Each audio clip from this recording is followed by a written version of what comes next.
읽어보세요. 지난 시간에 우리는 고린도전서의 메시지 교회에 관하여 살펴봤습니다.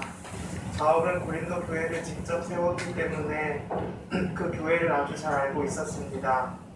바울은 고린도에 1년 6개월 머무르면서 교회를 설립하고 확장시켰습니다. 로마에서 동양으로 가는 길목에 위치한 고린도는 상업과 무역의 중심지였습니다. 그러므로 그곳은 복음을 전파하기에 아주 적합한 도시였습니다. 고린도 전서는 고린도 교인들의 편지에 대한 바울의 답장 형식으로 쓰여졌습니다. 바울은 후반부에서 고린도 교인들이 자신에게 물었던 문제들을 아주 상세히 다루고 있습니다. 고린도 전서는 고린도 교회의 실제 상황 때문에 쓰여졌습니다. 바울은 고린도 교인들에게 교회에 대해 가르치기 위해서 책들을 쓰고 있습니다. 특히 바울은 교회의 특징이 무엇이고 왜 이 특징들이 교회를 지배해야 하는지를 다루고 있습니다. 오늘 우리는 고린도 전서의 메시지 교회에 관하여 마지막으로 공부하겠습니다. 네. 형경제, 이거 마이크를 볼륨을, 베이스를 조금 강하게 해줄래요? 네, 조금만. 네. 자, 첫 번째 문제 읽어보세요. 고린도전서 1장부터 16장까지 읽으십시오. 그동안 우리는 교회의 특징이 거룩함, 연합, 그리고 사랑하는 것을 살펴봤습니다. 왜 거룩함, 연합, 그리고 사랑이 교회의 특징이 되어야 합니까? 네. 우리는 그동안 고린도 전서에 나타난 교회의 특징 세 가지를 살펴봤습니다. 그것은 거룩함과 그리고 연합과 그리고 사랑이었습니다. 왜 이 세 가지가 교회의 특징이 되어야 되는가? 그것은 하나님의 성품 때문입니다. 교회의 특징은 하나님의 성품을 반영하기 때문이에요.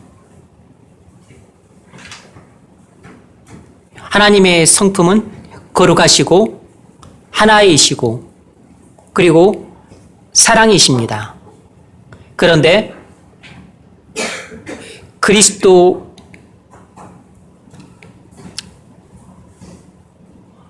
피로 값주고 산 교회는 그리스도의 몸입니다.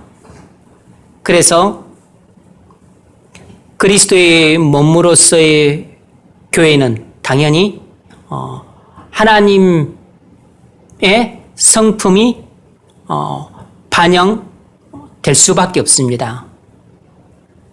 왜냐하면 교회가 바로 그리스도의 몸이기 때문입니다. 그래서 교회의 중요한 특징은 하나님의 이 세 가지 성품을 그대로 반영하는 모습으로 나타나게 된 것이에요.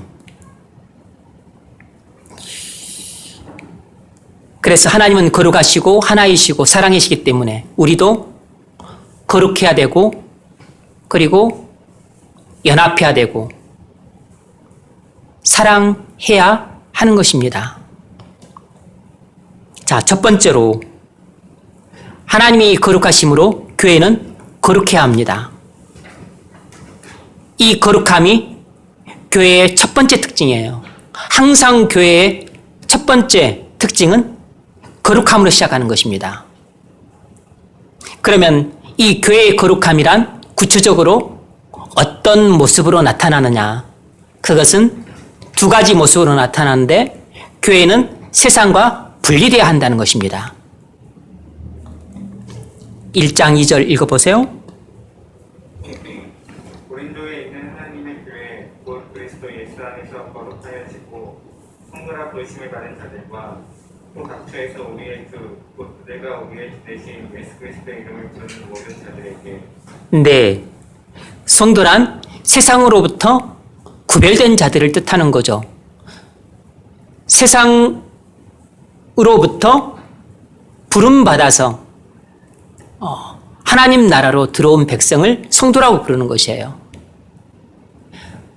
왜 그러면 하나님은 세상으로부터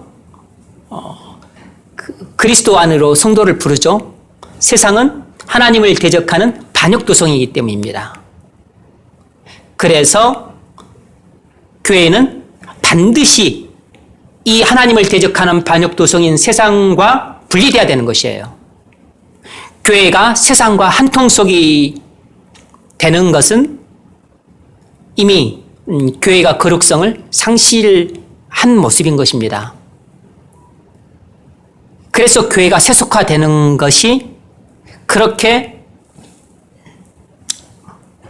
하나님의 이름을 더럽히는 행위인 것이에요.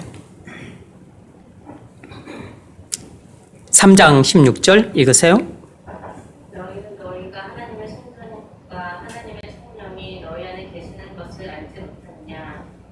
누구든지 하나님의 성전을 더럽히면 하나님이 그 사람을 멸하실까. 네. 우리가 하나님의 성전인 우리 자신을 어떻게 더럽히죠? 우리가 세상과 한통속이 될 때 우리 몸을 더럽히게 되는 거죠. 우리가 또 죄를 짓게 되면 하나님의 성전인 우리 자신을 더럽히게 되는 거죠. 읽으세요. 하나님의 성전을 거룩하니 너희도 그러하리라. 아멘.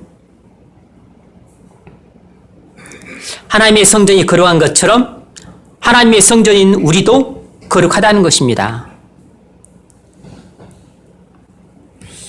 자, 두 번째는 교회는 죄와 분리되어야 한다는 것입니다. 교회가 하나님이 거룩하심으로 교회가 거룩해 하려면 교회는 두 가지로부터 분리돼야 돼요. 첫 번째는 세상과 분리돼야 되고 두 번째는 죄와 분리돼야 됩니다. 5장 7, 8절 너희는 누르고 있는 자인 새 덩어리가 되기 위하여 묵은 누룩을 내버리라. 우리의 유월절 양 그리스도께서 시작하셨다. 그러므로 우리가 너희가 지키되 묵은 누룩으로도 말고 악하고 악의에 찬 것으로도 말고 누룩이 없이 오직 순전한 신이라는 떡으로 하자. 네.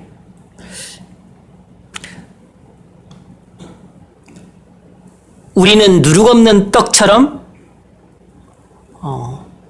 죄로부터 분리돼야 됩니다. 바울이 고린도 교인들에게 그런 사람이 되라고 명하고 있죠. 너희는 누룩 없는 자들인데 새 덩어리가 되기 위하여 묵은 누룩을 내버리라.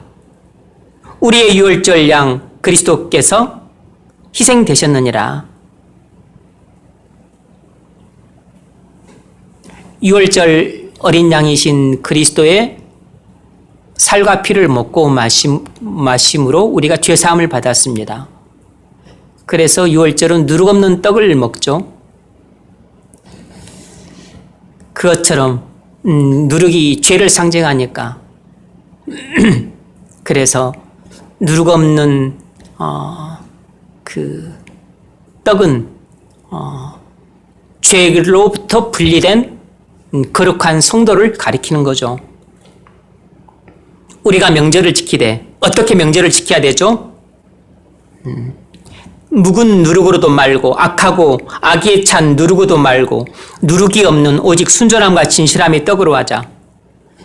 우리가 유월절이라고 하는 명절을 바르게 지키려면 누룩 없는 떡을 먹어야 된다는 것입니다. 무슨 말이죠? 우리가 유월절 어린 양이신 그리스도의 살과 피로 죄사함을 받아서 우리가 그래서 구속함을 받은 성도에 합당한 삶을 살려면 바로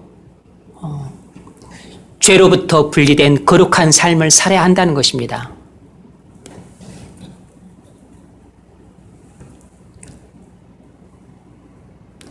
누룩이 있는 유교병을 먹으면 이스라엘 백성들은 그쳐진다고 저주를 받았어요. 자, 적용을 하자면 여러분, 우리는 누룩 없는 떡처럼 죄로부터 분리돼야 됩니다. 그리고 세상으로부터도 분리돼야 돼요. 이것이 우리가 개인이나 교회로서 받은 소명이에요. 우리가 성도로서 받은 소명이기도 하고 교회로서 받은 소명이기도 해요. 그래서 모든 지역교회는 하나님의 거룩하심을 이 세상에 보여주도록 부름을 받았어요. 그래서 모든 지옥 교회는 거룩해야 거룩함을 통해서 하나님의 거룩하신 성품을 드러낼 수 있습니다. 어떻게 교회가 거룩해야 되죠? 세상과 달라야죠. 그리고 죄를 멀리해야죠. 그러면 우리가 어떻게 살아야 됩니까?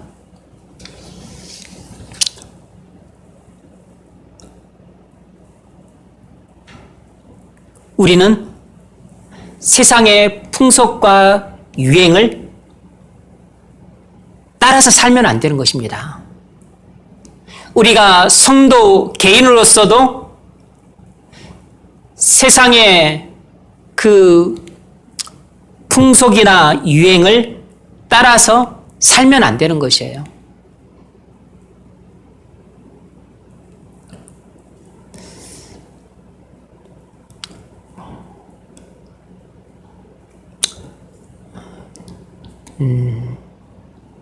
황금 만능주의가 세상을 지배하죠. 그러니까 그런 그 풍속을 따라서 살면 안 되는 것입니다. 돈이 왕이다 라고 하는 이런 사고 방식에 젖어서 살면 안 되는 것이에요.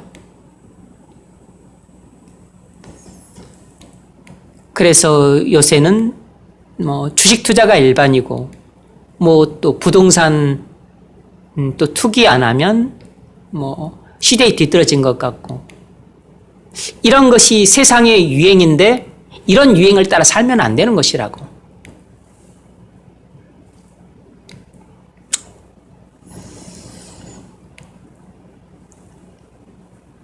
또 하나는 죄가 주는 쾌락주의에 빠져서 살아서는 안 됩니다.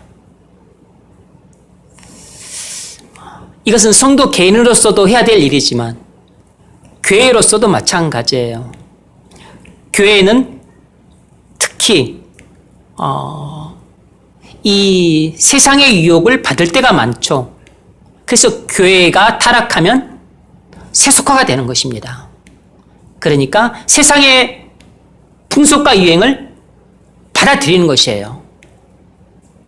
마치 이스라엘 백성들이 가나안의 풍속과 유행을 받아들이는 것처럼 교회가 세상의 문화를 그냥 받아들이는 것입니다. 거르지도 않고. 그래서 세상에서 세상 음악 하면서 썼던 악기들을 거르지도 않은 채 그냥 마구잡이로 받아들이는 것입니다. 세상에서의 음악할 때 사용하는 그런 비트와 리듬을 그냥 정지하지도 않은 채 그대로 갖다 쓰는 것이에요.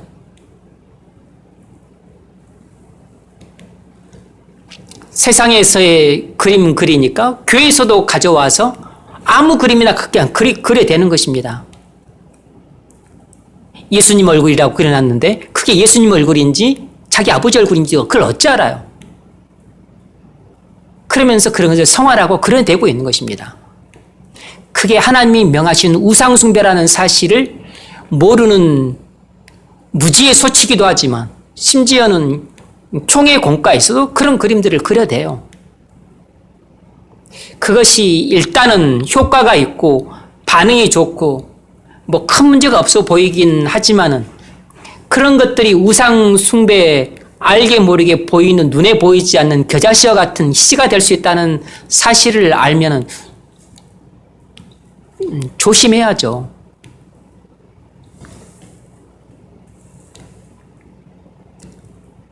그건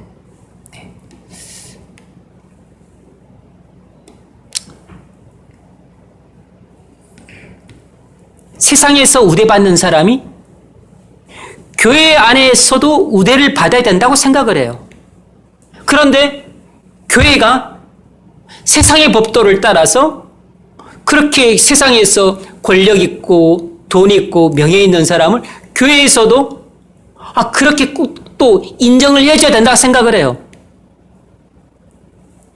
그건 세상의 법도지 교회 법도가 아니거든요.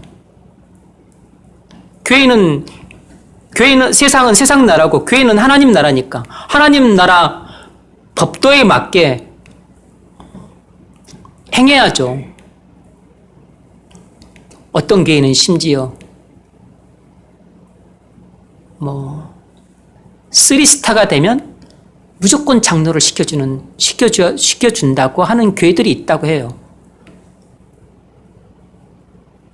그러면 3스타가 되면 무조건 장로가 되면 그러면 장관 정도 되면 무조건 장로 시켜줘야 됩니까? 국회의원 되면 무조건 장로 시켜줘야 돼요?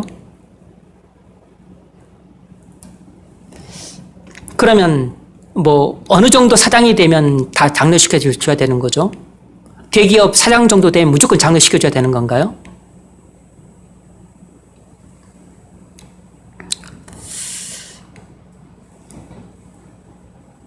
그래서 교회가 세상과 너무 같아지려고 하고 너무 세상의 흉내를 내요.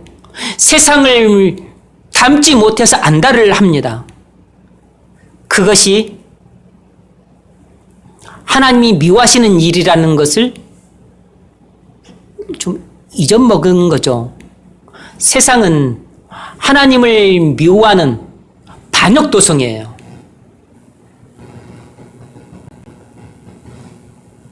반역자들이 모여있는 집단들이라고. 사람 자체 성향도 하지만 거기에 모든 이데올로기와 그리고 가치관과 그리고 교훈들, 학문들이 전부 그래요.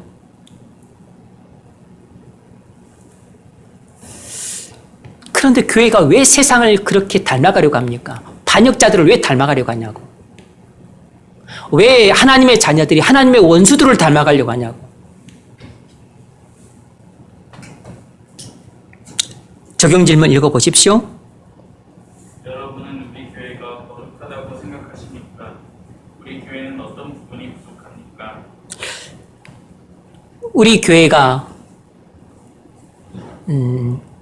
우리 교회가 하나님의 교회에 닿으려면 가장 중요한 첫 번째 특징은 거룩해야 돼요.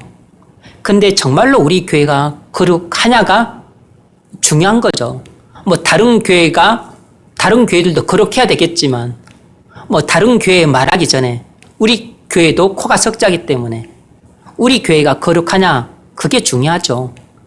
그래야 다른 교회들을 도울 수도 있고 그러지 않겠습니까? 우리 교회가 정말로 거룩한 교회인가요?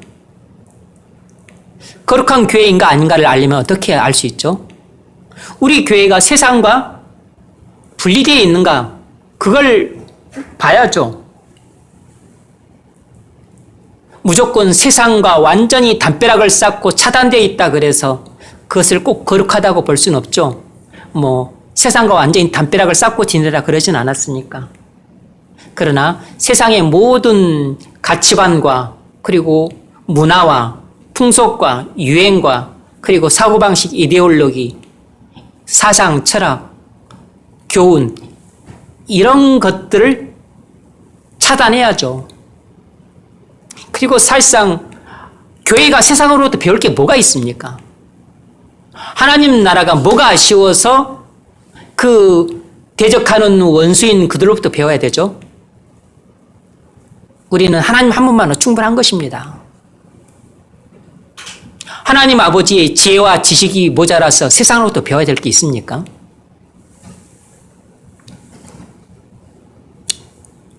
그리고 교회가 죄와 분리되어 있는가?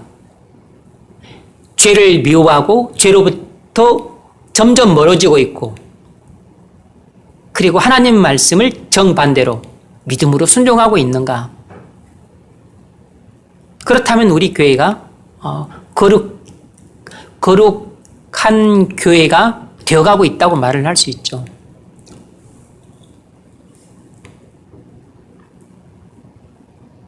그런데 교회 안에 믿음으로 순종하지 않는 성도들이 많다면 거룩한 교회라고 하는 것은 구호에 불과한 것입니다.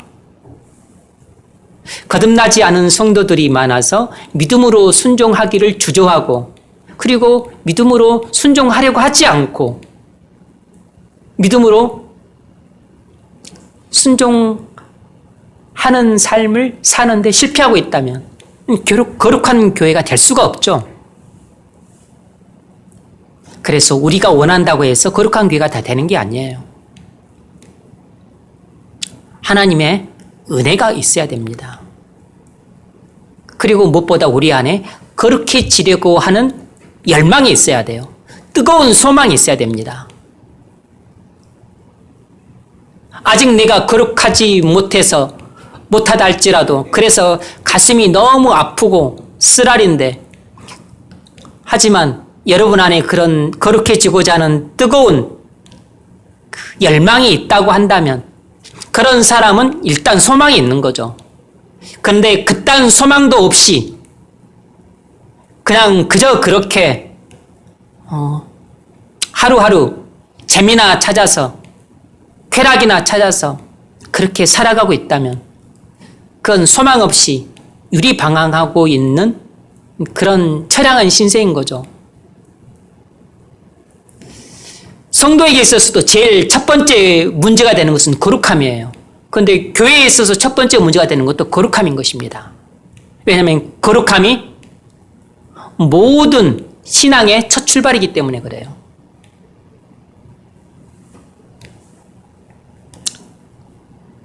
하나님도 특징을 딱 하나로 말하라 그러면 거룩함이에요. 자, 두 번째, 하나님은 한 분이시기 때문에 교회는 하나가 되어야 한다는 것입니다. 하나님은 한 분이시기 때문에 교회는 하나가 되어야 한다는 것이에요. 12장 4절로 7절 은사는 여러 가지나 성령은 같고 직분은 여러 가지나 주는 같으며 또 사역은 여러 가지나 모든 것을 모든 사람 가운데 이루시는 하나님 같으니 각 사람에게 성령을 나타내심을 유익하게 하려 하십니다. 아멘. 은사는 여러 가지나 성령은 같고 다양성과 통일성이죠. 직분은 여러 가지나 주는 같으며 다양성과 통일성이죠. 사역은 여러 가지나 모든 것을 모든 사람 가운데 이루시는 하나님은 같으니 다양성과 통일성입니다. 고린도 교회는 여러 가지 일들로 분쟁이 일어나 분열되어 있었습니다. 또 파벌이 존재했어요. 그래서 바울은 그리스도께서 어찌 나뉘었느냐 말하면서 책망을 했습니다. 고린도 교회는 연합이 깨져 있었어요.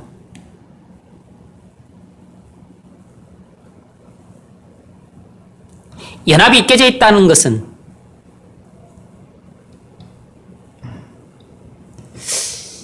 이미 교회로서의 기능을 많이 상실했다는 뜻입니다.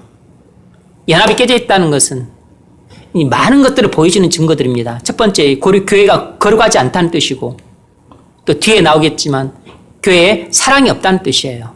그래서 그 결과로 교회가 하나가 되고 있지 못한 것입니다. 교회가 하나가 되려면 첫 번째, 죄와 세상과 분리된 거룩이 있어야 되고 그리고 그 거룩에서 나오는 하나님에 대한 사랑과 그리고 형제에 대한 사랑이 있어야 돼요. 그런데 거룩도 없고 사랑도 없으니까 그 결과 서로 미워하고 다투고 싸움으로 교회가 분열된 것입니다. 그래서 바울은 그들에게 이 12장 이 은사 문제를 가지고 교회가 하나라는 것을 가르치고 있죠. 머리도 하나요, 몸도 하나나 지체는 여럿이라. 그것처럼 그리스도도 한 분이시요 그리스도의 몸된 교회도 하나지만 교회 몸된 교회에 달라붙어 있는 지체는 여럿이다. 하지만 지체는 여럿이지만 지체들이 다 서로 연락되고 상합됨으로 그리스도 안에서 한 몸으로 존재하는 것이다. 이 교회의 원리를 그들에게 설명해 주고 있는 것은 고린도 교회의 성도들이 성도 개인과 그리고 교회와의 관계에 대한 이해가 없었기 때문입니다. 그래서 먼저 지식적으로 가르쳐 주면서 이것을 믿게 하고, 그래서 이제 그들이 이것을 믿음으로 자신들의 과거의 신앙생활이 잘못되었음을 깨닫고 회개하고 돌아오도록 하기 위한 것이에요. 우리가 이 말씀을 배우는 목적도 단순히 듣고 배우고 알기 위해서가 아니고, 듣고 배우면서 이 진리를 여러분이 믿어야 됩니다.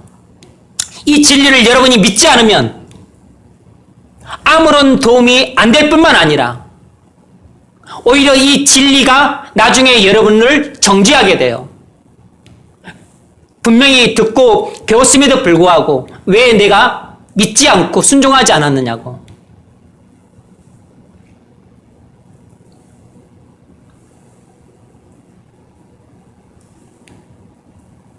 그래서 이 진리를 여러분이 배웠으면 반드시 마음으로 믿어야 됩니다. 머리로 아는 것은 거의 도움이 안 돼요. 마음으로 믿어야 됩니다. 그래야만 그 진리를 여러분이 순종할 수 있어요. 우리가 이 진리를 공부하는 것은 믿어 순종하기 위한 것입니다. 머리로 알고 있기 위한 것이 아니에요.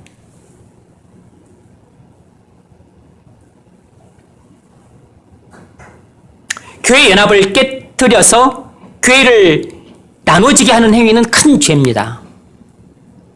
그건 그리스도의 몸을 갈갈이 찢는 해교회 행위예요. 그러므로 우리 말과 행실이 교회 안에 다툼을 일으키고 분열을 가져오지 않는가 생각하고 행동을 해야 됩니다.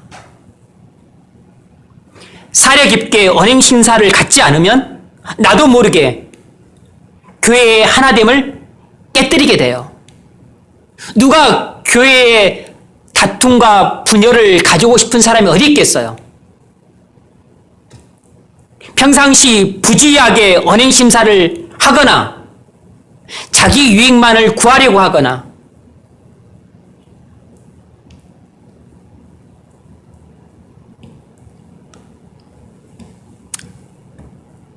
자기 마음을 다스리지 못해서 미움과 또 분노와 그리고 비판의식에 사로잡혀서 그래서 또 함부로 언행심사를 하게 될 때 그때 분쟁의 씨앗을 내가 뿌려대는 것입니다. 예컨대 만일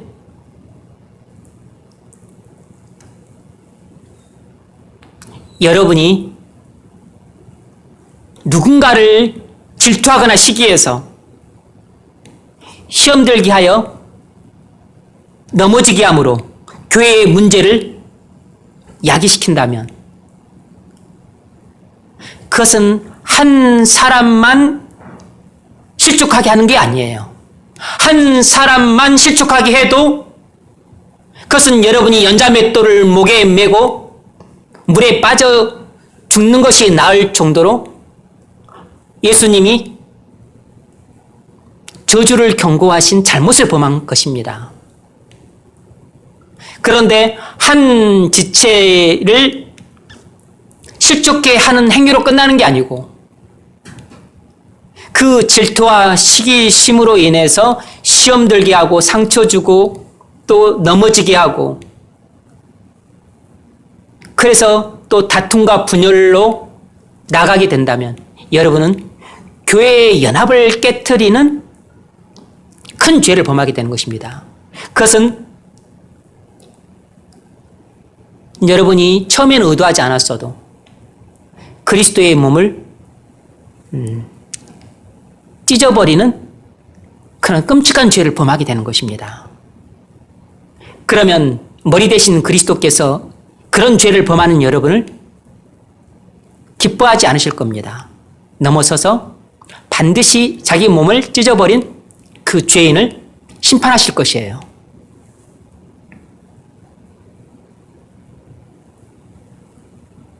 잠언 14장 30절. 그러므로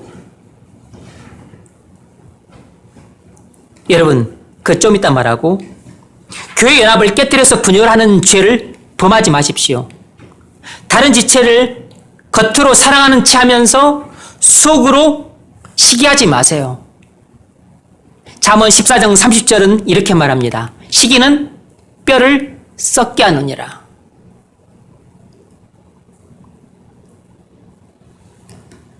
우리는 알게 모르게 시기라는 죄에 빠지기가 쉽습니다. 시기는 두 사람 간의 관계예요. 질투는 세 사람 간의 관계를 말하는 것입니다. 용어가 달라요.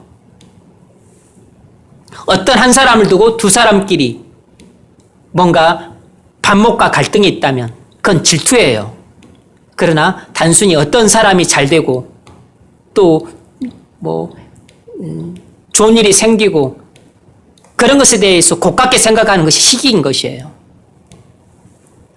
시기든 질투든 다 우리의 뼈를 썩게 하는 것입니다.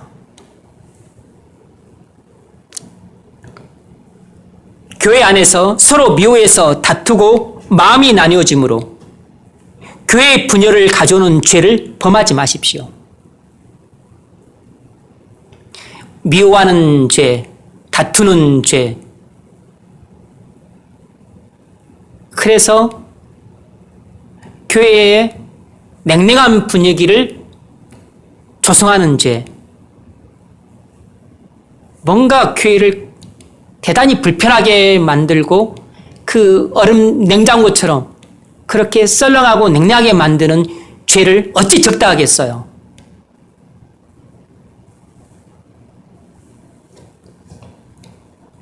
빌립보서 4장 2절에서 바울이 말했죠. 거기 제가 부족해서 안 적어놨습니다. 빌립보서 4장 2절에서 이렇게 말합니다. 안 찾으시대요. 내가 요디아를 권하고 순두개를 권하노니 주 안에서 같은 마음을 품으라. 이렇게 짤막하게 바울이 한 문장으로 부드럽게 권면한 것 같았지만 이미 이 문제로 인해서 바울의 속은 썩을 대로 썩은 것이에요. 바울이 이렇게 부드럽게 말 한마디 했다 그래서 그냥 바울이 말 한마디 하고 짚고 넘어가는구나 그렇게 생각하는 사람이 있다면 무척 생각이 짧은 사람입니다. 바울이 이렇게 말을 했었을 때는 이 소식을 듣고 얼마나 속이 상하고 가슴이 아프고 그리고 안타깝게 생각을 했을 거예요. 이것이 하루 이틀의 문제겠어요? 이것이 1년, 2년 된 일이었겠냐고. 상당히 오랜 기간 동안 지금 빌립보 교회의 골칫덩어리처럼 된 문제라고. 바울이 이렇게 편지에 기록해서 말을 할 정도면은 이것은 지금 명령이지만 부드러운 명령처럼 보이지만 이거는 엄중한 경고예요. 알아서 들어야 된다고. 문맥을 알아서 들어야 된다고. 부드럽게 하고 있는 권면이 아니고 엄중한 경고라고. 즉각적으로 회개하고 죄를 토설하고 하나님께 돌아와서 서로 간에 화해하지 않으면 하나님의 징계의 손이 그들을 곧 붙잡을 것이라는 것을 알아야 돼요. 목회자가 이렇게 말을 했었을 때는 이미 오랜 시간 동안 그것 때문에 근심을 하고 있는 것입니다. 속으로 탄식을 하면서 하지만 말을 할 때는 겉으로 부드럽게 말을 하는 것이에요. 이미 오랜 시간 동안 근심을 하고 있고 그리고 탄식을 하고 있고 그리고 속이 상해서 어쩔 줄 모르고 때로는 분노까지 치밀지만 그러나 표현할 때는 그렇게 표현을 안 하는 것입니다. 부드럽게 그냥 권면을 하는 것이에요. 여러분에게 혹 부드럽게 권면을 하거나 뭔가 주의를 주거나 그럴 때는 이미 오랫동안 그 문제 때문에 근심을 했다는 사실을 아셔야 돼요. 이미 오랫동안 그 문제를 가지고 하나님 앞에 기도를 하고 그리고 여러분을 위해서 기도를 할 때마다 그 문제로 인해서 기도가 막혔다는 사실을 아셔야 돼요. 그런 말이 여러분에게 나올 정도가 되어서 목회자가 이미 여러분에게 그런 말을 했다면 이미 여러분은 큰 실수를 안고 있는 겁니다. 이미 여러분은 오랫동안 큰 잘못을 범하고 있는 것이에요.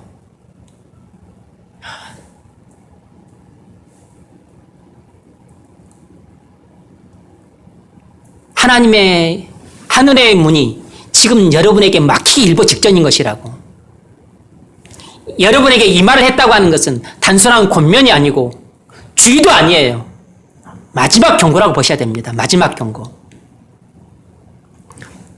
참다 오래 참고 견디고 계속 기다리다가 안 되니까 말하는 것입니다.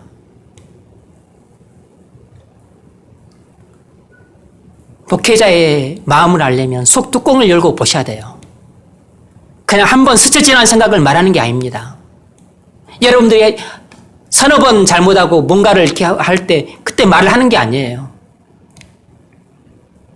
10번, 20번, 30번 계속 그냥 놔두는 것입니다.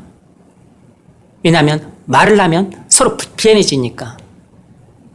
어떤 문제든 간에 뭔가에 대해서 말을 하면 별로 기분이 안 좋죠. 그래서 항상 목회자는 그냥 다른 목사님도 모르겠어요. 그냥 설교로 해결하려고 하는 것입니다. 설교를 통해서 이것이 여러분이 하나님 말씀이라고 믿음으로 받는 사람은 알아서 고쳐요.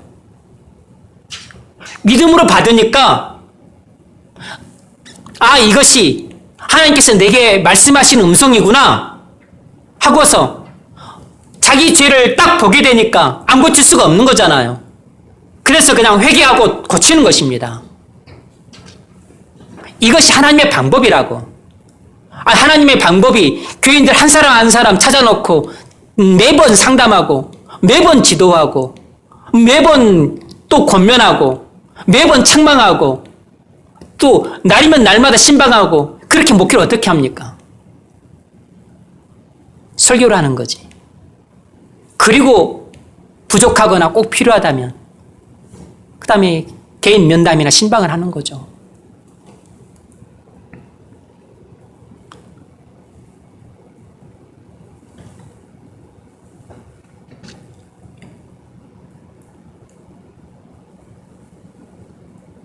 적용점을 읽어보십시오. 성도 어느 누구도 교회가 미움과 다툼으로 분열되기를 원하지 않습니다. 우리 교회가 하나됨을 지키려면 어떻게 해야 합니까? 네. 빌립보 교회는 이 유오디아파와 순두계파로 나뉘어서 분열돼 버렸어요. 다 개인적으로 볼 때는 훌륭한 성도들이에요. 바울을 그렇게 사랑하고 순종하고 그리고 주님께는 충성된 여종들인데 둘 사이는 관계가 안 좋아. 이런 일들이 있을 수가 있다고. 신앙이 좋은 사람들임에도 불구하고. 신앙이 온전히 좋은 것은 아닌 거죠.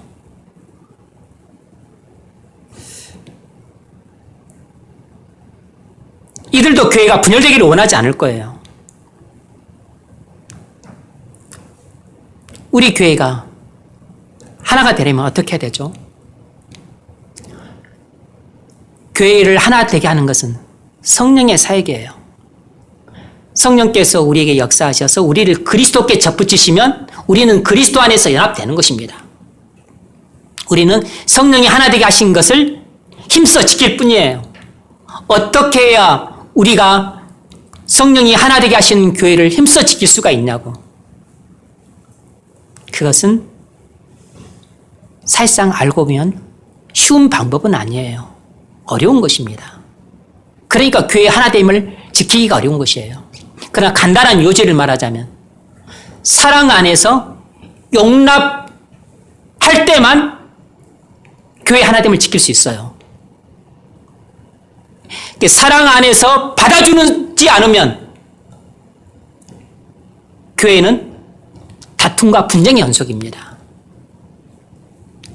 사랑하는 마음으로 약한 사람을 받아주고 허물 많은 사람을 받아주고 원한 사람을 받아주고 이상한 사람을 받아주고 말도 안 되는 말을 씨부리는 사람도 받아주고 그리고 알지도 못하면서 자기 주장하고 교만해도 그냥 참아주고 어리석고 미련하고 멍청해도 지 똑똑한 줄 알고 그렇게 말하는 사람도 다 받아주고 다 받아줘야지 교회가 하나 될 수 있는 거예요.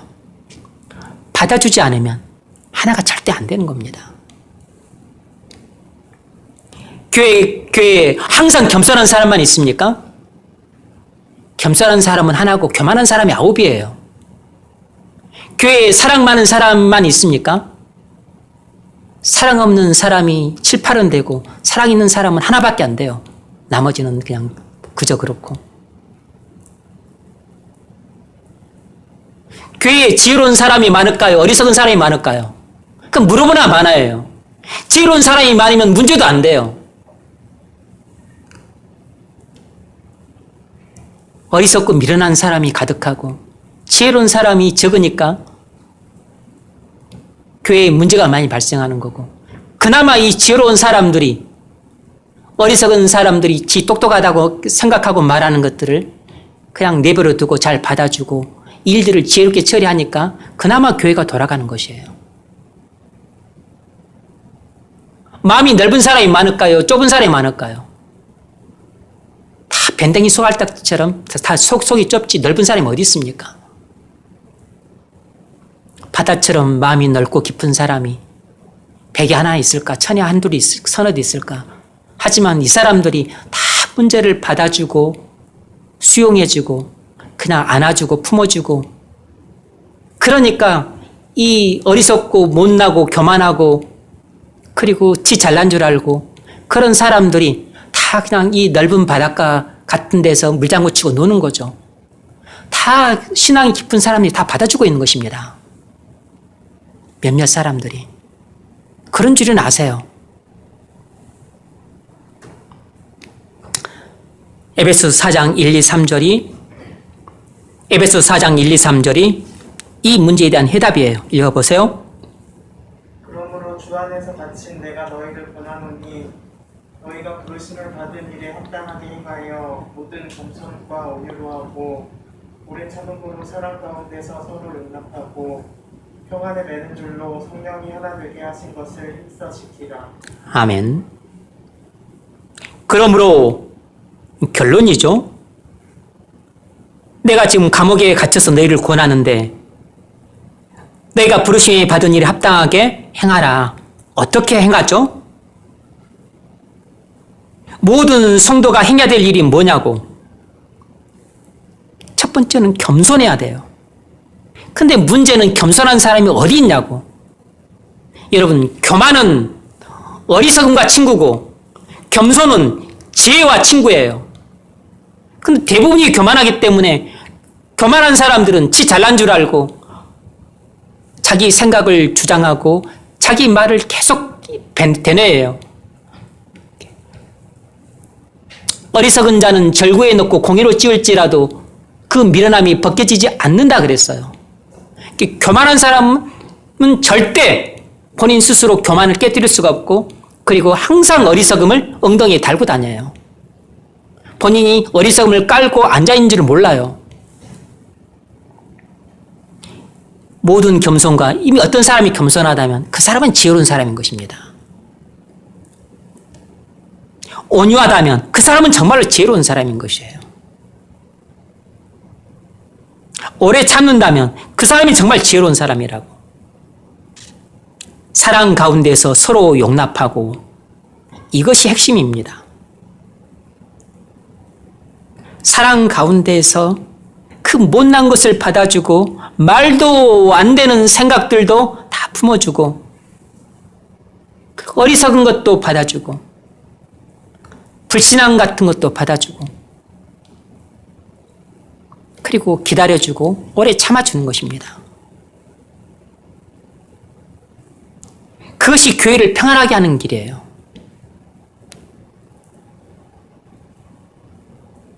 그렇게 하지 않으면 교회의 하나됨을 지킬 수가 없어요. 서로 미워하게 되고 싸우게 되고 그리고 분열하게 되는 겁니다. 평안에 미는 줄로 성령이 하나 되게 하신 것을 힘써 지키라.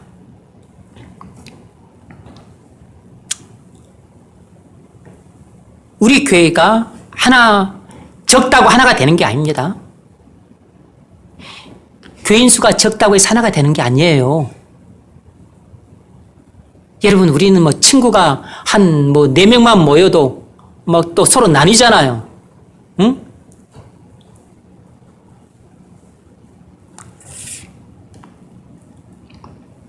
우리 교회가 하나가 되려면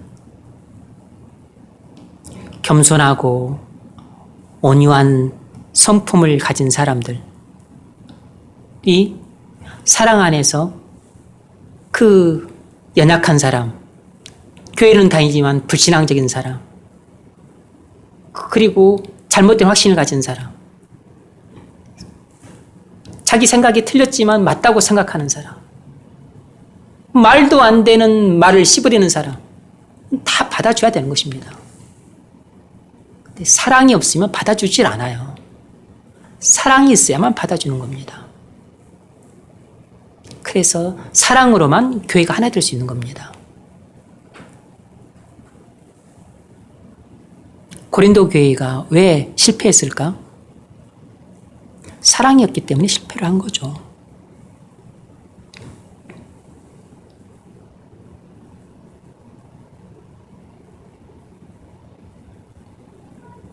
네. 세 번째로, 하나님은 사랑이시기 때문에 교회는 사랑해야 합니다.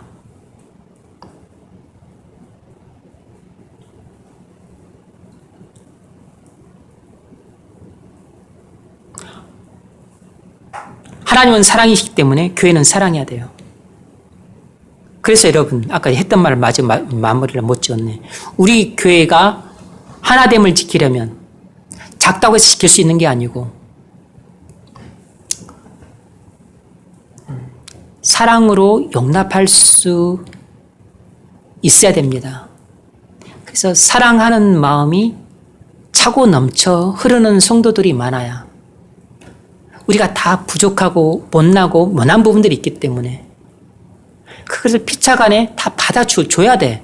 근데 받아주지 않고 자꾸 그것을 말하거나 아니면 그것 때문에 자꾸 이렇게 내가 불편하다는 것을 표를 내고 아니면 그것 때문에 미워하거나 다투거나 그러면 이제 하나 되기가 어려운 것입니다. 사실 저도 뭐 잘 못하니까 뭐 말하는 게 민망하기도 하지만 어쨌든 그래요.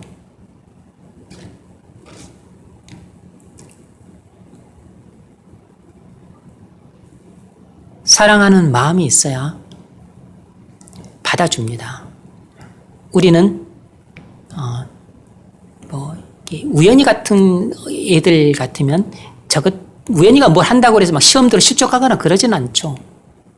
우리는 아예 이해를 하고 들어가니까 또 사랑하니까 다 받아주죠. 그러니까 사랑하면 못 받아줄 게 없어요. 문제는 사랑을 하지 않으니까 작은 것도 거슬리는 것입니다. 거슬린다고 거슬려. 그게 싫어. 그럼 문제가 되는 겁니다. 세 번째로, 하나님은 사랑이시기 때문에 교회는 사랑해야 된다 그랬습니다. 자, 읽어보세요. 2장 9절. 기록된 바 하나님이 자기를 사랑하는 자들을 위하여 예비하신 모든 것을 눈으로 보지 못하고 귀로 듣지 못하고 사람의 마음으로 생각하지도 못하였다는 것 같습니다. 아멘. 이것은 이사야서를 인용한 말씀이에요. 하나님이 자기를 사랑하는 자들 위하여 예비하신 모든 것은 하나님 나라에서의 그 영광을 말하는 거죠. 눈으로도 보지 못하고 귀로도 듣지 못하고 사람의 마음으로 생각하지도 못하였다 그랬습니다. 그러니까 하나님이 우리를 위해서 예비해 두신 그 하나님 나라의 영광은 놀라운 것인데 뭐죠? 하나님은 이처럼 사랑이시라는 겁니다. 요한일서 4장 8절로 11절까지가 그 점을 잘 보여주죠. 요한일서 4장 8절. 사랑하지 아니하는 자는 하나님을 알지 못하나니 이는 하나님은 사랑이시니라. 하나님의 사랑이 우리에게 이렇게 나타난 바 되었으니 하나님이 자기의 독생자를 세상에 보내심은 그로 말미암아 우리를 살리려 하심이라. 사랑은 여기 있으니 우리가 하나님을 사랑한 것이 아니요 하나님이 우리를 사랑하사 우리 죄를 속하기 위하여 화목 제물로 그 아들을 보내셨습니다. 사랑하는 자들아, 하나님이 이같이 우리를 사랑하셨은즉 우리도 서로 사랑하는 것이 마땅하도다. 아멘. 하나님의 사랑은 우리에게 어떻게 나타났죠? 하나님께서 우리에게 그 독생자를 보내주신 것으로 나타났습니다. 그런데 하나님의 사랑은 우리에게 두 가지로 나타났어요. 독생자를 보내주심으로 나타났는데 두 가지로 나타났다고. 첫 번째는 성육신으로, 두 번째는 십자가 죽음으로 나타났습니다. 이걸 아셔야 됩니다. 그리스도의 성육신과 그리스도의 십자가의 죽음을 통해서 우리는 하나님께서 우리를 얼마나 사랑하시는지를 명명백백하게 볼 수 있었어요.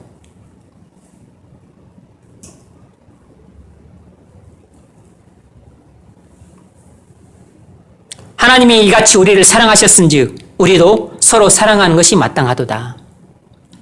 너희가 서로 사랑하라. 그리하면 세상이 너희가 내 제자인 줄 알리라 그랬습니다. 내가 너에게 새 계명을 주노니 서로 사랑하라. 만일 너희가 서로 사랑하면 세상이 너희가 내 제자인 줄 알리라.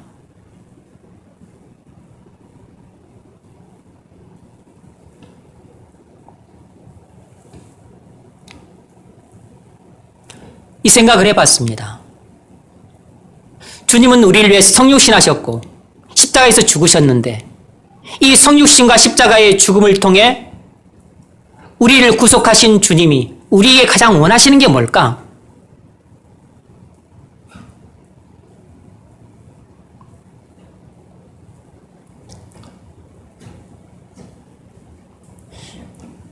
그것은 첫 번째로 우리가 그렇게 지기를 원할 거라고 생각이 되었습니다. 왜냐하면 우리 죄 때문에 예수님이 십자가에서 죽으셨기 때문에 우리가 그 사랑을 안다면 우리가 죄를 미워하고 그리스도를 사랑할 것이기 때문에 죄와 친구가 되지 않을 겁니다. 세상과 친구가 되지 않을 거라고. 그래서 그리스도의 구속의 사랑을 받은 성도는 그리스도를 팔아서 불신자를 신랑이나 신부로 삼지 않는 것입니다. 두 번째로 구속의 사랑을 받은 성도라면 그리스도께서 우리를 사랑하신 것처럼 우리도 그리스도의 피로 구속함을 받은 다른 형제 자매들을 그렇게 사랑하기를 원하실 것이라고. 그리고 세 번째는 그렇게 해서 주님이 자기 피값으로 사신 몸된 교회를 하나됨을 지키기를 원하실 거라고 생각이 들었어요. 그래서 이것이 딱 생각해 보니까 교회의 특징이더라고. 동시에 이것이 하나님의 성품이고.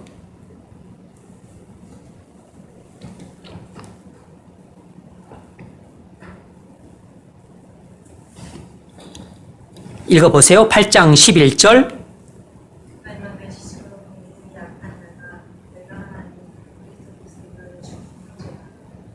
이같이 너희가 형제에게 죄를 지어 그 약한 양심을 상하게 하는 것이 곧 그리스도에게 죄를 짓는 것입니다. 아멘. 그러면 내 지식으로 그 믿음이 약한 자가 멸망하나니 그는 그리스도께서 위하여 죽으신 형제라. 이같이 너희가 형제에게 죄를 지어 그 약한 양심을 상하게 하는 것이 곧 그리스도에게 죄를 짓는 것이니라. 고린도 교인들에겐 사랑이 결여되어 있었기 때문에 다른 지체들을 배려하지 않았습니다. 다시 말해서 사랑 안에서 행하지 않았어요. 고기 먹을 수 있으니까 뭐 먹지 뭐 하고 먹었다가 연약한 지체들을 실족하게 했습니다. 본인들은 죄라고 여기 생각하지 않았어요. 왜냐하면 우상에게 바친 제물은 먹일 수 있다고 바울한테 배웠으니까. 그래서 바울한테 배운 대로 했을 뿐이에요. 그래서 나는 잘못 없다.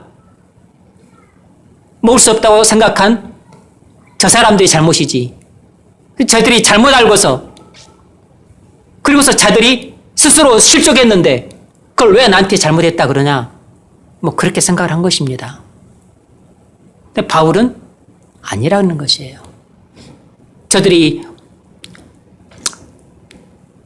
무지와 또 잘못한 것은 있지만 연약한 지체들이 실족할 수 있다는 위험을 알았다면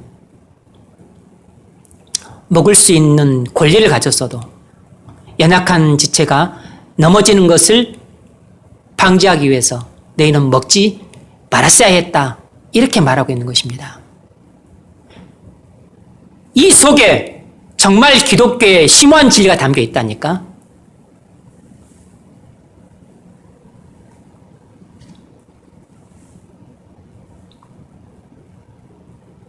그런데 여러분들의 믿음의 눈이 열려 있지 않으면 그걸 깨닫지 못해요.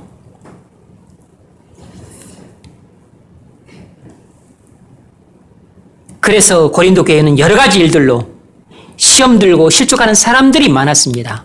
서로 미워하고 다투고 싸우는 일이 잦았어요. 그러니까 교회가 사분오열됐죠.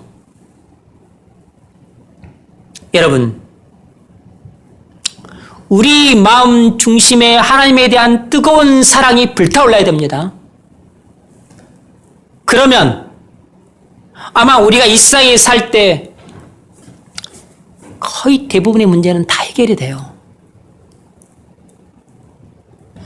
우리가 이 세상에 살 때 많은 문제들의 그 근본 원인은 우리 마음 중심에 하나님에 대한 사랑이 식었다는 데 있습니다.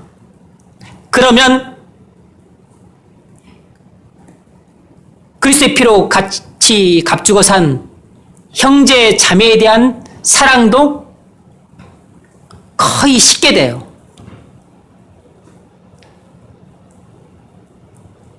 그러면 우리는 사랑 안에서 참된 것을 행할 수가 없게 됩니다. 그런데 사랑 안에서 참된 것을 행하는 것이란 진리를 순종하는 것이에요. 사랑은 율법의 완성이기 때문에 사랑이 없는 그 율법의 순종은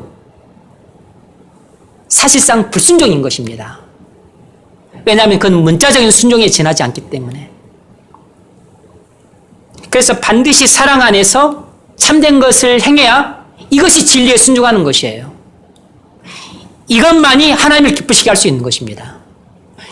이렇게 신앙생활 할 때만이 나의 개인적인 신앙도 성장하는 것이고 더불어서 나로 인해서 다른 사람들에게 은혜가 되고 교회의 덕이 되기 때문에 교회의 성장도 더불어 가져오는 것이에요.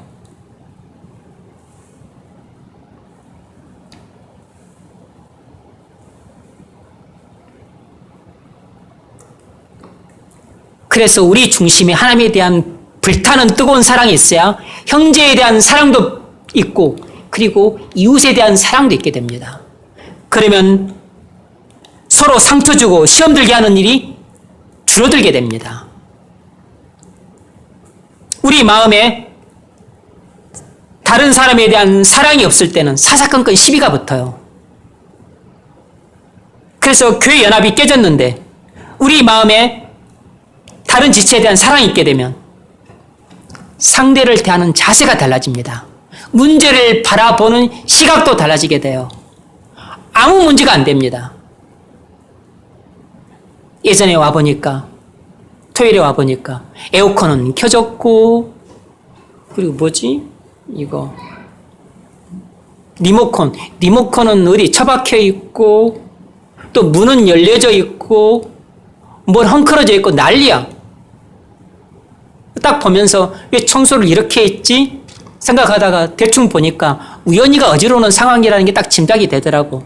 그래서 모든 문제 해결이 됐어요. 우연히가 했다는 사실을 알고 나서 모든 게 해결이 됐다고. 왜냐하면 다 용납이 됐으니까.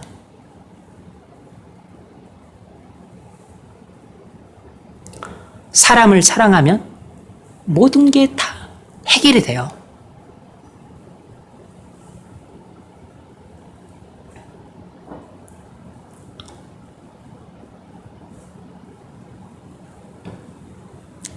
문제는 어떤 일 자체가 아니라 우리 마음에 사랑이 없다는 것이 문제입니다.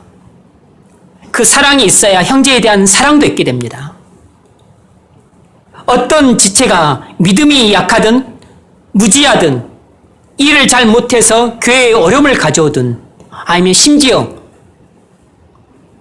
오만 방자하든 그런 것이 그 자체가 문제가 아니라 문제는 우리 중심에 사랑이 없다는 게 문제예요. 사랑이 있으면 오만 방자한 사람을 만나든 아니면 무례하게 행하는 사람을 만나든 아니면 교만하면서도 무지하게 어리석은 사람을 만나든 아니면 마음이 완고한 사람을 만나든 다 우리가 만나고 싶지 않은 사람들이에요. 우리 마음에 사랑이 차고 넘치면 힘들기는 하지만 이 사람들을 품을 수가 있어요. 받아줄 수가 있다고. 용납이 됩니다.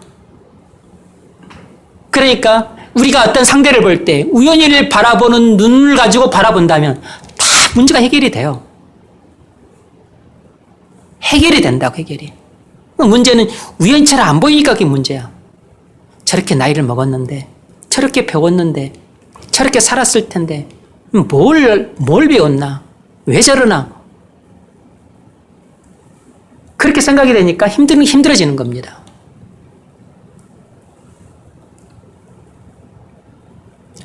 우연히 보듯이 사랑하든 아니면 그냥 불쌍히 여기는 마음이 들든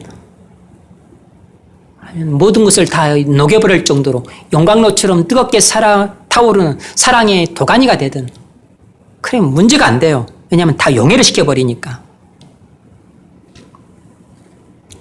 그래서 교회의 문제 해결은 반드시 사랑으로 해결해야 되는 겁니다. 시비를 따져가지고 해결될 수가 없어요. 그래서 바울은 고린도 교회의 근본적인 문제는 사랑의 결여에 있다고 진단했기 때문에 그 처방전으로 고린도 13장을 제시한 것이에요. 8장에서도 고기 먹는 문제에 있어서 문제의 근원은 사랑이 없다. 9장에 있어서도 바울이 그 모든 사례도 제대로 지급하지 않는 이 고린도 교회의 이 잘못된 시스템, 그것도 바울이 사랑이 있었기 때문에 그냥 문제가 안 됐습니다. 10장 그리고 11장에서 성만찬 문제도 사랑이 있기 때문에 문제가 됐어요. 그래서 12장에서 교회의 하나됨을 가르치기 위해서 은사 문제를 이야기를 했어요. 그들에게 은사가 많이 주어졌음에도 불구하고 많이 주어진 은사가 도리어 그들의 분쟁의 원인이 되었을 정도로 문제가 됐습니다. 문제의 원인이 뭐냐면 은사가 부족해서가 아니고 사랑이 없어서 문제가 된 것입니다. 고기를 줘도 문제야. 은사를 줘도 문제야. 성만찬을 해도 문제야. 다 좋은 것들인데 문제가 돼.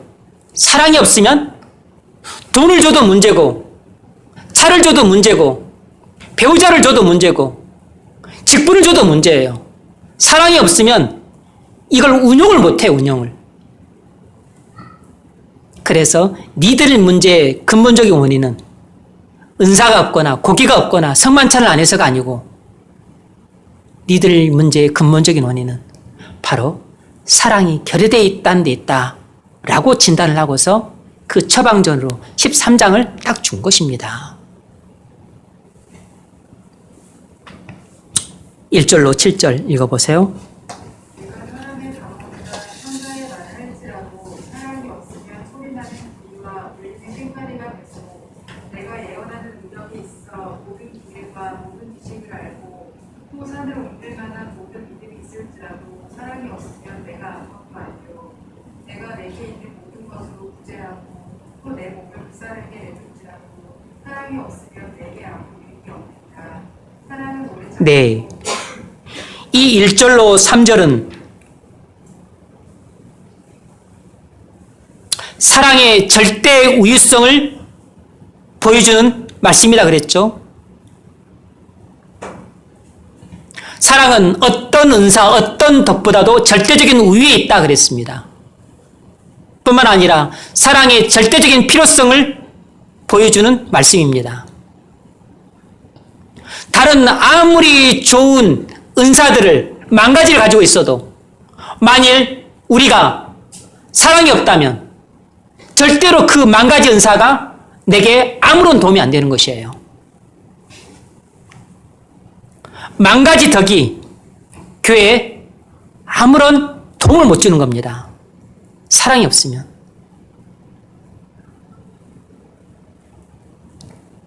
여러분에게 아무리 돈이 많아도 여러분에게 사랑이 없으면 그 돈을 여러분은 다 악용하게 됩니다. 여러분 자식이나 그리고 아니면 가족을 위해서만 쓸 뿐이에요. 오히려 타락과 방종을 더 치닫게 할 겁니다. 차라리 돈이 없으면 돈이 없는 게 훨씬 나을 뻔했어요. 여러분에게 많은 은사가 있어도 사랑이 없으면 은사를 여러분 자신을 자랑하는 데만 씁니다. 여러분에게 아무리 높은 사회적인 지위와 권력이 주어져도 여러분에게 사랑이 없으면 그 권력과 지위를 여러분은 여러분 자신을 과시하고 그리고 여러분의 편익을 위해서만 사용을 하게 돼요. 사랑이 없으면 다른 모든 은사들이 다 무용지물입니다. 차라리 사랑이 있고 돈이 적은 게 나아요. 사랑이 있고 지위가 낮은 게 나옵니다. 사랑이 있고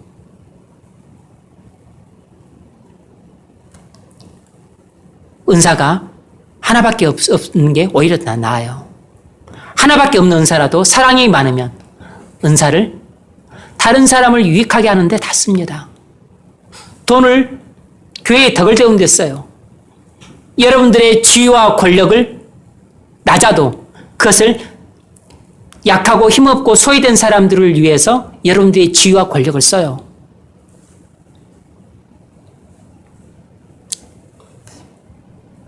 (4절로) (7절은) 사랑의 특성을 보여주죠. 읽어보세요.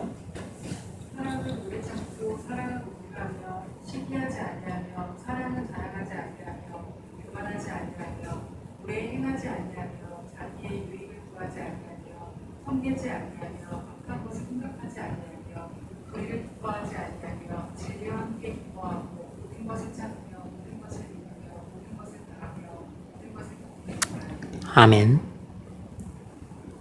이것이 사랑의 15가지 특성입니다.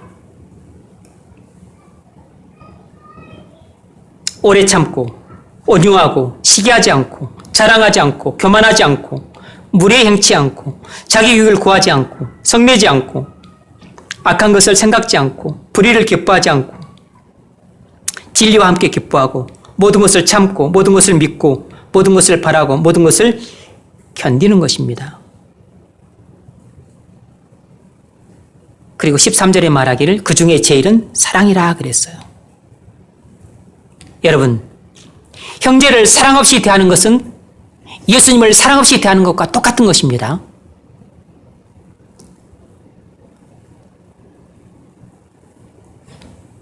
만일 우리가 고통당하는 지체와 함께 고통스러워하지 않고 즐거워하는 지체와 함께 즐거워하지 않는다면 우리는 진정으로 그 지체를 사랑하는 게 아닙니다. 동시에 나는 예수님을 진정으로 사랑하고 있는 사람이 아닌 것이에요. 왜냐하면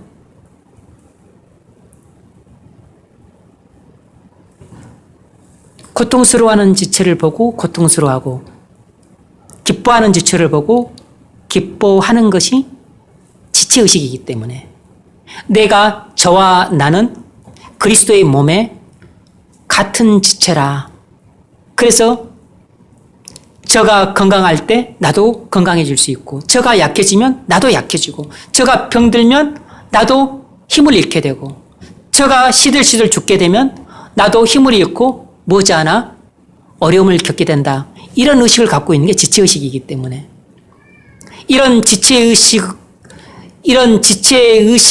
가진 형제애가 진정한 형제인 것이에요. 지체의식이 결여된 형제애는 그것은 말뿐인 형제애인 것입니다. 껍데기 형제애인 것이에요. 그런데 우리는 형제애가 내가 쓸만이 없을까? 내가 어려울 때 내가 도와주고 이래저래 할 때 내가 다 했는데, 다 우리가 형제애가 있는 것 같지만 지체의식이 있는가를 따져보면 별로 안 그래요. 마음을 같이 하지 않거든. 저가 고통을 당해서 울고 있을 때 나는 아무렇지도 않아요. 저가 어떤 하나님의 은혜를 받아서 즐거워하고 하나님이 주신 또 선물 때문에 기뻐하고 있는데 나는 귀에 닭 보듯 시큰둥한 것입니다. 그냥 멀뚱멀뚱해요. 지체의식이 결여되어 있는 것입니다. 지체의식이 결여된 형제애는 그 말뿐인 사랑인 것이에요. 거짓 사랑인 것입니다. 지체의식이 결여된 형제 사랑은 거짓 사랑인 것이에요. 그러니까 우리가 얼마나 거짓 사랑에 속고 있는지 알아야 돼요. 내가 진짜로 지체를 사랑하고 있는 게 아니라고. 겉으로만 사랑하고 있고 속으로는 사랑하지 않고 있는데 나는 스스로 내가 형제를 사랑하고 있다고 내 자신을 스스로 속이고 있는 것이에요. 그게 거짓 사랑인 것입니다. 지체의식이 결여된 형제애는 거짓 형제예요. 다시 말하면 가짜 사랑이라고. 그건 진짜로 다른 지체를 사랑하고 있는 게 아닙니다. 아마 저를 위해서 희생해라, 네 손해를 봐라 그러면 뒤도 안 보고 돌아설 겁니다.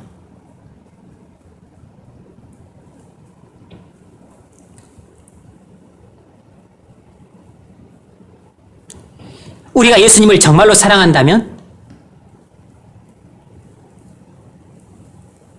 다른 형제도 사랑해요.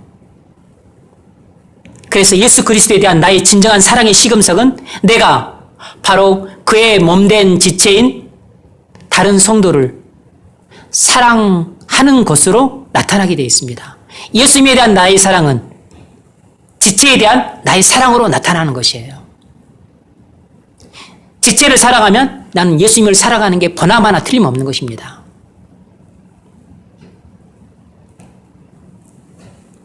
지체를 사랑하지 않으면 나는 그만큼 예수님을 사랑하지 않고 있는 것이에요. 적용 좀 읽어보십시오. 교회는 이기적인 세상 속에서 하나님의 사랑이 나타나는 곳이 되어야 합니다. 우리 교회는 세상에 하나님의 사랑을 보여주고 있으니까. 네, 우리 교회는 세상에 하나님의 사랑을 어떻게 보여주고 있죠? 하나님의 사랑이 초대교회에서 아주 풍성하고 그리고 놀라운 방식으로 나타났었어요. 그게 뭐냐면 사도행전 4장 32절에 나와 있는 이 전무후무한 일이 초대교회에 일어난 것입니다. 읽어보세요. 믿는 무리가 한 마음과 한 뜻이 되어 사도행전 4장 32절입니다. 네, 읽으세요. 믿는 무리가 한 마음과 한 뜻이 되어 모든 물건을 서로 통용하고 자기 재물을 조금이라도 자기 것이라 하는 이가 하나도 없더라. 사도들이 큰 권능으로 주 예수의 부활을 증언하니 우리가 큰 은혜를 받아 그 중에 가난한 사람이 없으니 이는 밥과 집 있는 자는 가랑 한 곳에 같이 가져다가 사도들의 발 앞에 두매 그들이 각 사람의 필요를 따라 나누어 줍니다.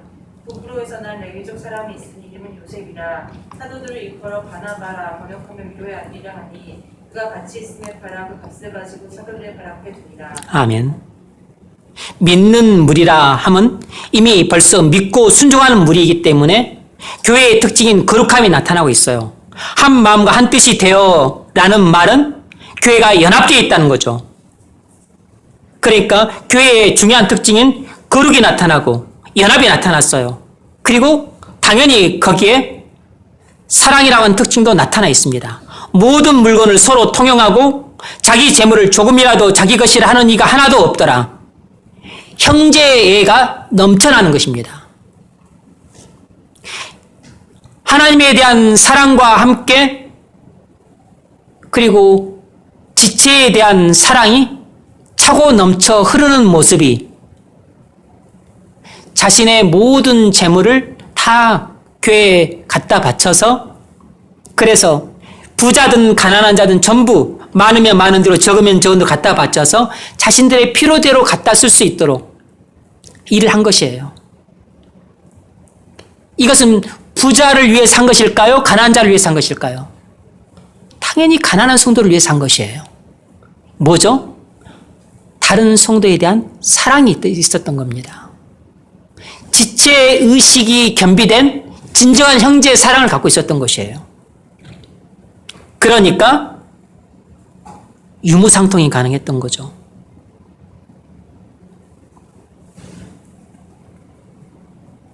사도들의 발 앞에 두매 그들이 각 사람의 필요를 따라 나누어 줌이라.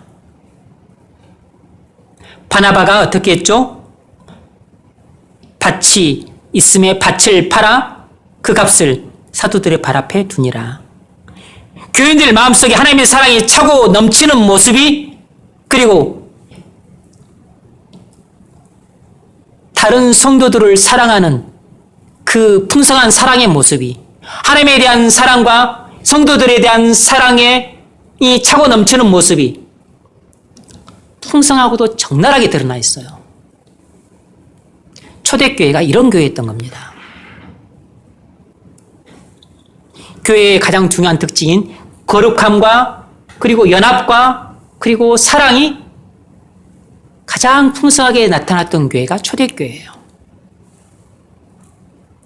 그런데 그런 모습만 있었던 건 아닙니다. 사도행전 5장 1절 11절을 보면 아나니와 삽비라 부부 이야기가 나와요. 그건 읽지 않겠습니다. 아나니와 삽비라 부부는 마음속에 하나님에 대한 사랑이 없었기 때문에 그런데 온 교회들이 다 자신들의 소유를 받아 전부 사도들의 발 앞에 갖다 두니까 자기도 안 할 수는 없고 하기는 해야 되겠는데 하려고 하니까 아까우니까 팔아서 절반은 감추고 절반만 떡하니 내놨어요. 그래서 그들은 하나님에 대한 사랑하는 마음이 없었기 때문에 하나님을 속이게 되었고 그래서 결국 하나님의 심판을 받아서 죽게 되었어요. 이 두 가지 이야기를 같이 실어놓고 있습니다. 그러니까 초대교회도 완벽하지는 않았다고. 결론. 교회의 존재의 목적이 뭐죠? 세상에 하나님의 영광을 나타내는 것입니다. 사도행전 10장 31절 읽어보십시오. 그런즉 너희가 먹든지 마시든지 무엇을 하든지 다 하나님의 영광을 위하여 하라. 아멘. 이것이 교회의 목적입니다. 하나님이 우리를 자녀로 부르신 목적이 하나님의 영광을 위해서예요. 우리는 어떻게 하나님의 영광을 위해서 살 수 있죠? 우리가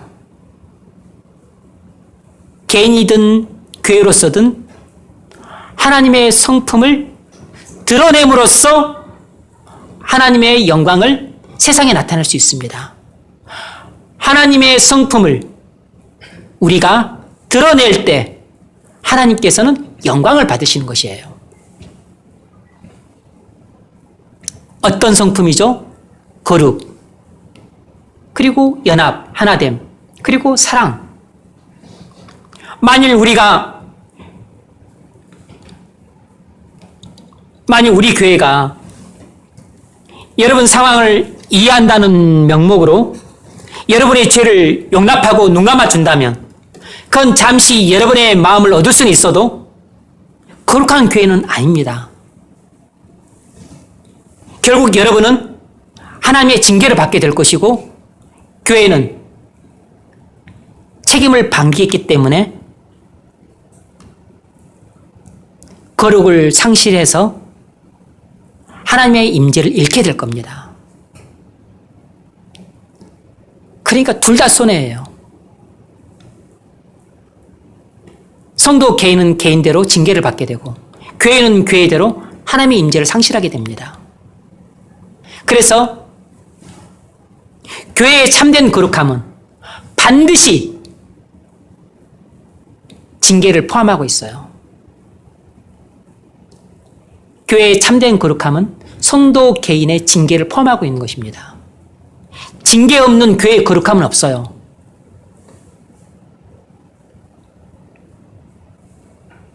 거룩한 교회는 누루 없는 떡이 되도록 성도를 권면하고 이끄는 교회입니다. 이건 또 연합의 측면입니다. 교회의 참된 연합은 다양한 은사를 가진 지체들이 그리스도 안에서 하나가 되는 것이에요. 이것이 가장 아름다운 교회의 모습이에요. 우리 교회가 성도가 적든 많든 상관없이 다양한 은사를 가진 지체들이 그리스도 안에서 하나로 연합될 수 있기를 바랍니다.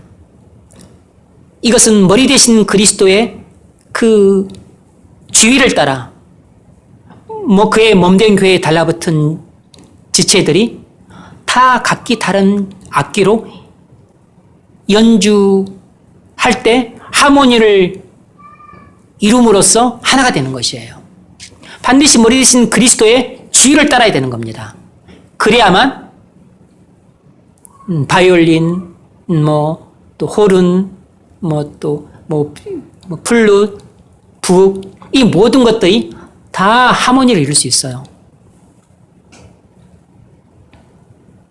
우리 교회가 이렇게 그리스도 안에서 연합된 아름다운 교회가 될 수 있기를 바랍니다. 세 번째는 사랑의 특성인데, 여러분이 교회에서 다른 지체들과 어떤 관계를 맺고 있느냐를 보면 여러분이 하나님과 어떤 관계를 맺고 있는지를 짐작할 수 있어요. 왜냐하면 여러분이 다른 성도와의 관계는 하나님과의 관계의 거울이 있기 때문입니다.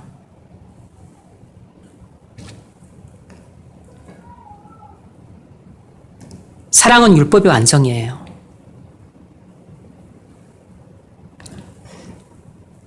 형제를 사랑하면 여러분이 이미 그 전에 먼저 하나님을 사랑하고 있는 겁니다. 형제를 뜨겁게 사랑하는 사람은 이미 그 먼저 그리스도를 그것보다 훨씬 더 뜨겁게 사랑하고 있는 사람이에요. 형제를 사랑하는 게 쉬울까요? 그리스도를 사랑하는 게 쉬울까요? 그리스도를 사랑하는 게 훨씬 더 쉬운 거죠. 왜냐하면 그리스도는 나를 위해서 모든 것을 주신 분이니까. 근데 그 형제는 나를 위해서 모든 것을 준 적이 없어. 나를 괴롭게 하고 힘들게 했을 뿐이지. 그러니까 형제를 사랑하는 게 훨씬 더 힘든 것입니다.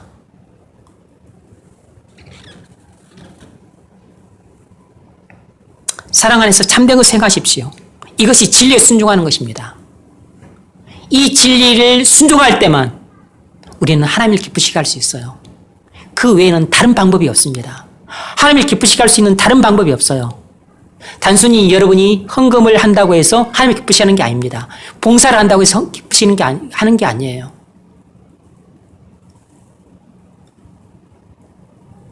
단순히 성경을 읽는다고 해서 기쁘시게 하는 게 아닙니다. 모든 것을 사랑 안에서 해야 돼요. 사랑이 결여된 말, 하나님이 기쁘시게 할 수 없습니다. 사랑이 결여된 행동, 하나님이 기쁘시게 할 수 없어요. 사랑이 결여된 설교, 사랑이 결여된 가르침, 하나님을 기쁘시게 할 수 없습니다. 사랑이 결여된 언행 심사는 절대 하나님을 기쁘시게 할 수 없어요. 왜냐하면 사랑은 율법의 완성이니까. 하나님이 사랑이시기 때문에 사랑이 없다고 하는 것은 하나님이 없다는 뜻입니다. 이것이 교회가 하나님의 영광을 나타내는 표지들이에요. 거룩함, 연합, 사랑. 하나님의 영광이 우리 교회의 거룩함과 연합과 사랑을 통해서 찬란하게 빛날 수 있기를 주의 이름으로 축원합니다.